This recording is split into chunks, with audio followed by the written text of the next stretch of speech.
On June 21st, 2021, a groundskeeper, while clearing ground cover, stumbled upon a human body near a trail on the southeast side of Medicine Lake in Golden Gate Park, San Francisco, California. The individual, a white male, lay on a blanket and sleeping bag, surrounded by trash and miscellaneous items.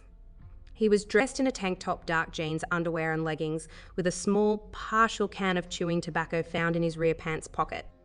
The San Francisco chief medical examiner, during the autopsy, estimated the man to be around 45 years old, noting no evidence of trauma on the body. Based on the body's condition, authorities estimated that the man had passed away 2 weeks before his discovery. As detectives faced challenges in identifying the man, who became known as the Medicine Lake John Doe, and with the case seemingly going cold, they sought assistance from the DNA Doe Project. This non-profit investigative genealogy research organisation, known for aiding law enforcement agencies and medical examiners across North America, took on the case. The breakthrough came swiftly as the team discovered a crucial clue: a match in the range of a first cousin on the maternal side. Leveraging this information, the team identified the specific branch of the John Doe's family tree, determining that he was one of 6 children, with only 2 male siblings. A proof of life study ruled out one of the brothers.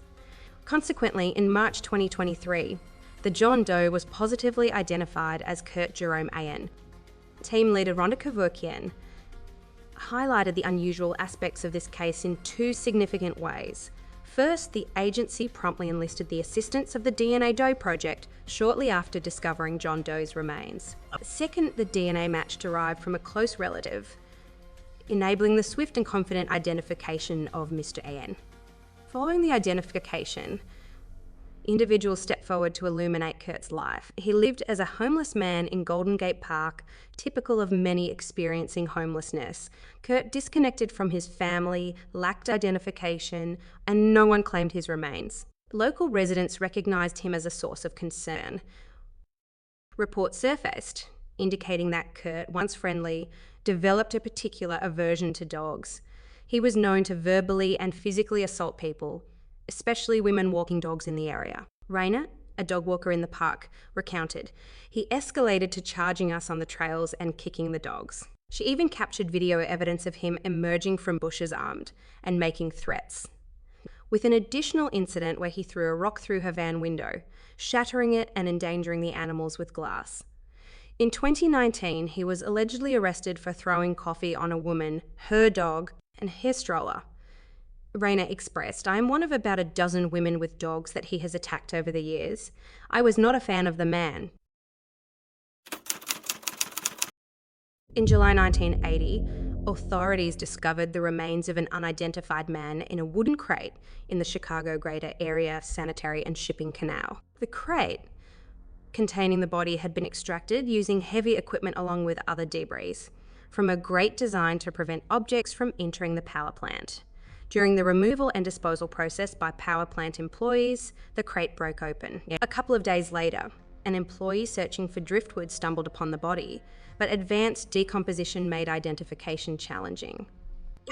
Upon autopsy, investigators found evidence that the unknown man had been deliberately taken from this world.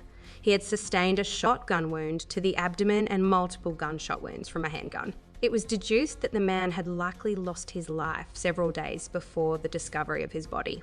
Investigators approximated that the unidentified white male was between 25 and 35 years old at the time of his demise. They estimated his height at 5'11" and weight at around 175 lbs. The man had light brown to blonde hair, approximately 2 inches in length when discovered. He was dressed in dark blue work pants marked with Guy 5, a green pullover t-shirt with a pocket, wool socks, and a single dark-coloured herringbone house slipper. Although partial fingerprints were recovered from the body, attempts to match them with individuals in both state and federal databases were unsuccessful. Dental evidence was also obtained but did not correspond to any known missing persons. For more than 4 decades, law enforcement tirelessly pursued leads to uncover the identity of an unknown man. In November 2009, his case was entered into the National Missing and Unidentified Persons System, ANISed, and despite STAR testing, no match to anyone was found. Despite the exhaustive efforts of law enforcement, the man's identity remained elusive, and the case eventually went cold. In 2022, the Will County Coroner's Office, in collaboration with IAM, opted to utilise forensic genetic genealogy in an attempt to establish the man's identity or find a close relative. The Will County Coroner's Office committed substantial funding to the testing, with the remainder crowdfunded through DNA Solved's platform. Skeletal evidence was sent to IAM, resulting in the development of a suitable DNA extract. IAM scientists employed forensic-grade genome sequencing to construct a comprehensive DNA profile, and IAM's in-house genetic genealogy research team utilised this profile to generate investigative leads. These leads were then provided to law enforcement. A subsequent investigation, along with confirmation DNA testing of a family member, conclusively identified the 1980 victim as Webster Pfizer, born on September 25, 1950. On March 22, 2023, the Will County Coroner's Office officially identified the remains as those of 29-year-old Webster from Chicago. Sergeant Mike Ernst acknowledged, obviously, there were numerous mob-related crimes during that era, and many of them extended into Will County.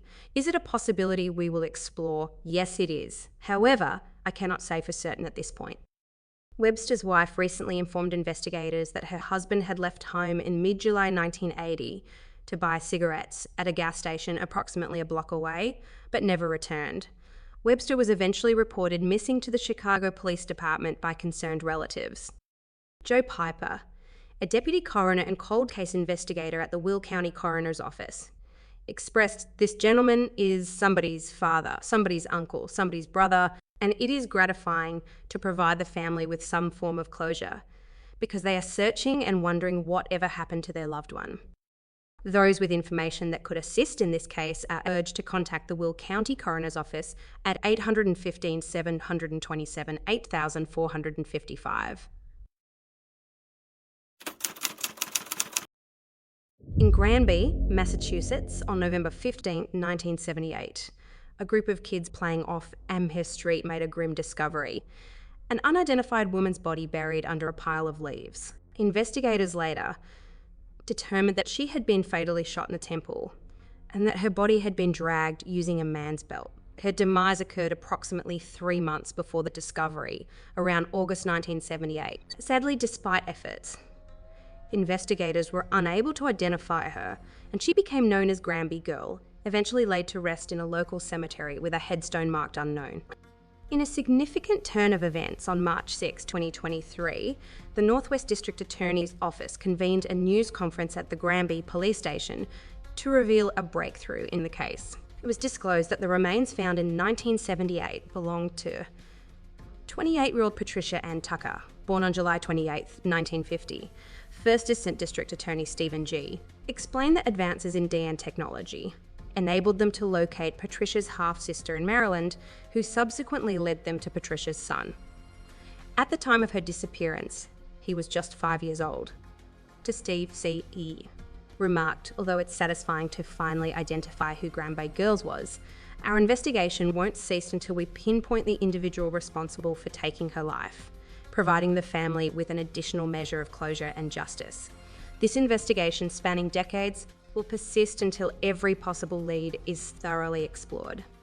In 1978, Patricia, formerly known by the married names Patricia Heckman, Patricia Dale, and later Patricia Coleman, lived with her husband Gerald Coleman on the shore of Lake Pocotopo in East Hampton, Connecticut. Strangely, Coleman never reported his wife missing and passed away in a Massachusetts prison in 1996. Stephen G. now considers Coleman a person of interest in Patricia's case. For those with information about the case, please contact Granby Police at 404-67-9222 or email gwhite@granby. Patricia's son, Matthew Dale, now 50 years old, shared his recollections of his mother during a recent interview. The memories date back to 1978, when Patricia was seated in the front of a stranger's car, donning a vest. Matthew, positioned on plush upholstery in the back seat, was accompanied by a man he did not recognise behind the wheel. Despite the passage of time, Matthew vividly remembers his mother's last words before her disappearance, instructing him to go across the street to the playground. Adjacent to a juvenile group home, Patricia bid him farewell with a simple goodbye now. As Matthew reflects on his middle-aged years, his memories have become somewhat hazy. To the best of his recollection, the facility was located outside Boston. His father retrieved him the following day and assumed the role of his primary caregiver after Patricia's departure. Despite spending most of his life in North Carolina and establishing a happy family life, Matthew has been haunted by the unresolved mystery of his mother's disappearance. Within the family, rumours circulated, with some speculating that Patricia might have entered the federal witness protection program. It wasn't until Matthew reached his 30s that he came to terms with the likelihood that his mother was no longer alive. Dispelling myths surrounding her, he noted, "My mother fell in with the wrong crowd. She was not a hiker like some of the stories said through the years. I've been told so many lies about it." Following his father's passing in 2015, Matthew has grappled with a sense of aimlessness, despite being happily married, a father, and a long-time union electrician. Several weeks prior to the identification, the police arrived at his doorstep. They questioned him, revealing that they had located him through his uncle in a DNA database, mentioning Granby Girl. Puzzled, Matthew wondered, what is a Granby Girl? State police investigators, though sparing on details, indicated they had presumed Patricia's death, having previously submitted his DNA to a database in anticipation of his mother's potential identification. Matthew promptly forwarded investigators a file containing his digital DNA profile. Within hours, they contacted him by phone, confirming a clear genetic match. Matthew possesses only a few mementos of his mother: a solitary photo, baby book she crafted for him, a lock of his hair, and a small tapestry she painted during his childhood. He intends to organise a proper grave for his mother, which has long been marked only by a wooden cross. In 1998, Granby residents contributed funds to establish a more dignified marker, as recalled by Matthew. Reflecting on the tragic end, he expressed his desire to commission a new gravestone for her, stating, "She deserves to have her name on it." On March 17, 2005, while hiking the Lone Mountain Trail in Carson City, a passerby noticed a protruding shoe from the ground and promptly alerted authorities. Upon investigation, law enforcement discovered the buried remains of a woman wrapped in a sleeping bag. Preliminary estimates suggested that the woman had passed away approximately a year before her unearthing. Despite the standard identification procedures, investigators were unable to determine her identity, and she became a Jane Doe. In 2019, the Carson City Sheriff's Office turned to the DNA Doe Project to employ genetic genealogy in their efforts to unveil the identity of the Jane Doe. This involved utilising DNAs to construct her family tree, following a series of intricate laboratory processes to extract and translate DNA into a usable profile for comparison with millions of database records. Volunteer investigative genetic genealogists began their work. By May 2020, the DNA Doe Project reported that more than 13 volunteers had diligently collaborated to link matches with family trees, reaching back to ancestors born in the mid-1700s in England. The exhaustive effort took just under a year to narrow down the search to a single family in the expansive family tree. 3 out of the 6 siblings were women. Investigators were prompted to pursue this lead. In October 2022, a family member of Jane Doe's ancestry underwent a DNA test, and the results were uploaded to gedmatch.com, a public database accessible for law enforcement cases. Following this DNA match, investigators conclusively identified Jane Doe as Joyce A. Rogers Annie's, originally from Michigan. Aside from furnishing this pivotal lead for identification, the DNA Doe Project team also supplied details about a man connected to Joyce who later admitted to burying her body on Lone Mountain. It emerged that 72-year-old Joyce had succumbed to natural causes, and her husband, Edward Barton, had interred her on the mountain.